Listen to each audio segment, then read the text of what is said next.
দেশে কি হয় যে আমরা সরকার যেই আসুক নিজের দেশের স্বার্থ রক্ষা করে কিন্তু তারা অন্য দেশের সাথে ফরেন পলিসিটা করে, অন্য দেশের সাথে ট্রেড করে, অন্য দেশের সাথে ডিল করে, অন্য দেশের সাথে কথা বলে। তো সেই জায়গাটায় বাংলাদেশকে আসতে হবে। আমরা মনে করি যে বিএনপি, আমি যেটা বললাম যে বিএনপি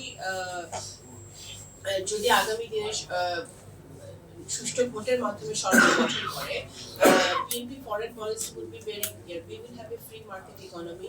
আমাদের ইকোনমিক রিফর্মটা সবচেয়ে বেশি গুরুত্বপূর্ণ এবং সেই ক্ষেত্রে আমরা বাংলাদেশের ইনভেস্টমেন্টের জন্য, বাংলাদেশের উন্নয়নের জন্য, বাংলাদেশের ট্রেড পার্টনারদের সবার সাথে আমাদের একটা ফ্রি মার্কেট ইকোনমির রিলেশনশিপ থাকবে, যারা সবাই ইনভেস্ট করতে পারবে। কিন্তু আমাদের এখানে একটি কথা আছে, ইয়াং জেনারেশন যে কথাটা বলে যে এই যে কিছুদিন আগে 32 নম্বরে একটা ঘটনা ঘটেছে, কারণ হাসিনা ওখানে কি একটা বলেছে।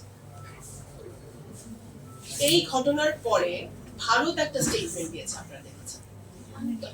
এই 15 বছর যখন আমাদের দেশে গুম হয়েছে, খুন হয়েছে, বা আমাদের এই বা জুলাই আগস্ট মাসে যখন শিশুদেরকে গুলি করে টার্গেট করে গুলি করে খুন করা হয়েছে, যেটা ইউনাইটেড নেশনস রিপোর্টে আপনারা গত পরশুদিন এসছে, তাদের যে ফ্যাক্ট ফাইন্ডিং রিপোর্টে যে টার্গেট করে গুলি করা হয়েছে শিশুদেরকে, এই তখন কিন্তু ইন্ডিয়া কোনো স্টেটমেন্ট দেয় নাই। এখন যে তারা স্টেটমেন্ট দিচ্ছে, এটাকে আমরা তাদের বাংলাদেশের অভ্যন্তরীণ ব্যাপারে তাদের নাক গলানো আমরা মনে করি। China on the other hand is being little more diplomatic. তারা তাদের একটা লোকাল মিডিয়াতে তারা বলেছে যে তারা সোশ্যাল স্টেবিলিটি আরো তাড়াতাড়ি ফিরে আসুক বাংলাদেশে, সেটা তারা চায় এবং তারা সব সব সব দেশের সব পলিটিক্যাল পার্টির সাথে তারা যোগাযোগ করছে, হুইচ ইজ চায়নাজ নর্মালি তারা করে থাকে। তা আমি এতটুকুই বলতে চাই যে যে কোনো দেশের ফরেন পলিসি বা জিও পলিটিক্স বলেন বা এদেশের এটা মানে এটা সুরক্ষিত করতে হলে বাংলাদেশের আগে একটি গণতান্ত্রিক সরকার প্রতিষ্ঠা করতে হবে। আপনার পায়ের নিচে যদি মাটি না থাকে, যেহেতু হাসিনার পায়ের নিচে মাটি ছিল না, সে তার অন্য দেশের উপর ডিপেন্ড করতে হয়েছে ক্ষমতা টিকে থাকার জন্য। রোহিঙ্গা সমস্যার সমাধান তারা করতে পারে নাই, কারণ তারা একটা দ্বিপাক্ষিক এগ্রিমেন্ট করেছিল বাংলাদেশ আর মিয়ানমার, যেটা মিয়ানমার পাত্তাও দেয় নাই। এটা আমরা সো পুরাটাই চায়নার উপর তারা ছেড়ে দিয়েছে, China took over the whole thing and কিছু সমাধান হয়নি।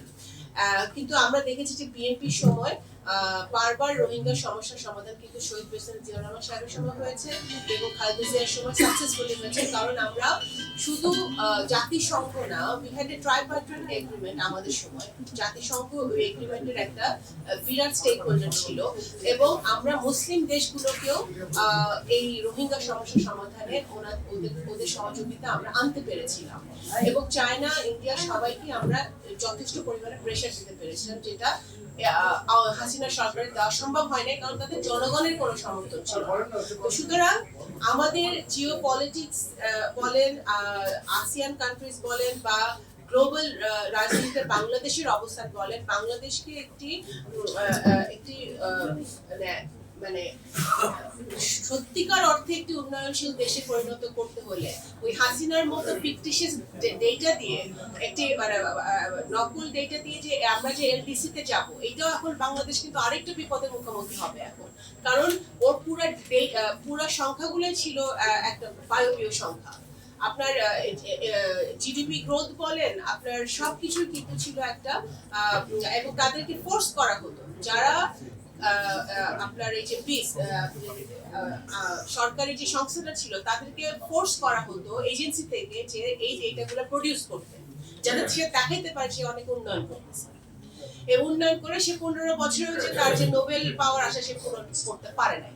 হ্যাঁ, তো এখন সেই বাস্তবতায় আমরা কিন্তু এই পোস্ট হাসিনা আমাদের সুযোগ হয়েছে নতুন বাংলাদেশের নতুন প্রজন্মর আশা আকাঙ্ক্ষা যদি বাস্তবায়ন করতে হয়, তাদের স্বপ্নকে যদি বাস্তবায়ন করতে হয়, তাহলে দেশপ্রেমের জায়গা থেকে, প্যাট্রিয়টিজমের জায়গা থেকে জনগণের স্বার্থের জায়গা থেকে আমাদের প্রত্যেকটা দেশের সাথে সম্পর্ক হওয়া উচিত এবং ফরেন পলিসি ওইভাবেই হওয়া উচিত।